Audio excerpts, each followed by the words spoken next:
This is MSJ Chem, and in this video I'm going to describe and explain the factors that affect the color of a complex ion.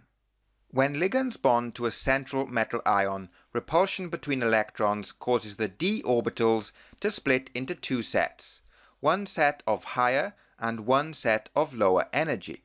Here we can see the 5 d orbitals have been split into two sets, 3 of lower energy and 2 of higher energy, and the energy difference between the two sets of d orbitals corresponds to the wavelengths of visible light.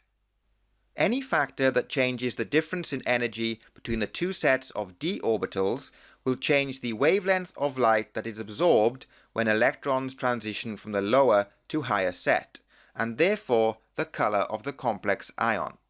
Next, we look at some of the factors that affect the wavelength of light that's absorbed by the complex ion. The first factor is the identity of the central metal ion. Second is the oxidation state of the central metal ion, and we'll have a look at an example in a minute. Third is the identity of the ligands. I have a separate video on the spectrochemical series which goes into more detail.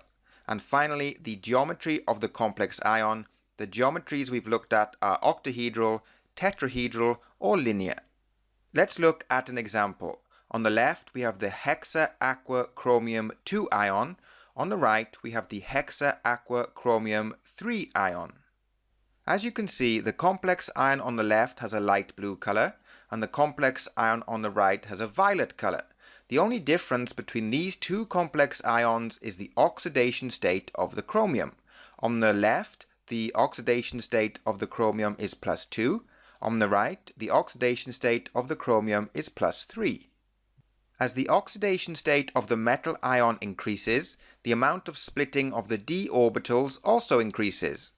A change in the oxidation state of the chromium ion from +2 to +3 increases the difference in energy between the two sets of d orbitals. We can use a color wheel to determine the wavelength of light that's being absorbed and transmitted in the complex ions. The complex ion on the left is absorbing wavelengths of light that correspond to orange light, and it's transmitting wavelengths of light that correspond to blue light. The complex ion on the right is absorbing wavelengths of light that correspond to yellow light, and it's transmitting wavelengths of light that correspond to violet light. So as the energy difference between the d orbitals increases, the wavelength of light absorbed decreases, and that has an effect on the color of the complex ion. So that's all from this video, and don't forget you can check the video description for a link to a practice worksheet.